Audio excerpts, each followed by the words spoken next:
Bayramımızdır. Elimizə, ovamıza, Azərbaycanımıza bu baharın gözəlliyini arzulayırıq.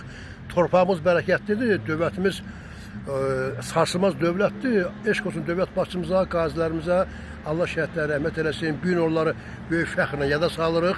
Yaşar kişi də Beyləqanımızın Dünyamalar kəndindəndir. Başqa sənət sahibidir, amma sinəsində şeir, sənət, musiqi yurt salıb. 88 yaşı var maşallah. 100'e atca qalıb ki, 100 ilində qeyd eləyək. İndi bu gün deyə Bəylər müəllim, sənlə görüşdük bu gün. Elə istəyirəm, elə bu bayram ərəfəsində, bu gözəl günümüzdə bir gəlin özü qaydan atış şeirini əzbərdən deyim. Arif qardaşlar bizim ziyalı qardaşımızdır, həkim qardaşımızdır. Allah ömür versin. Şalı zamanı Laçınlı bir gəlin, düşman əlinə keçməmək üçün,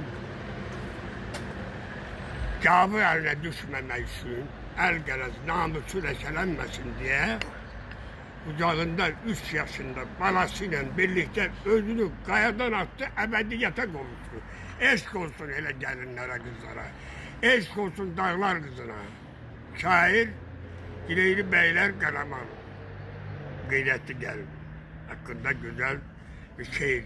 Buyurun. Bir gəlin özünü qayadan attı. Dağlar o gözələ saxlasın yası, çırpıldı daşlara ömrün aynası. Qucağında 3 yaşında balası nə arzuya yetti, nə kama çatdı. Bir gəlin özünü qayadan attı. Dalın da deyim. Qəzəbdən çatladı dodağı dili. Yenə. Buyur, buyur. Allah yadıma gün vurdu ya. Qəzəbdən çatladı dodağı, dili. Bircə körfəziydi, dərdi, diləyi, kişi qeyrətiyle dağlar gözəli ox olub, namərdlər gözünə batdı. Bir gəlin özünü qayadan attı. Bir kimsə geçmədi, haya ağladı. Baxdı fəlakətə, qaya ağladı. Yaş döndü gözündə çaya ağladı. Dərələr yaş tutdu, matəmə battı. Bir gəlin özünü qayadan attı.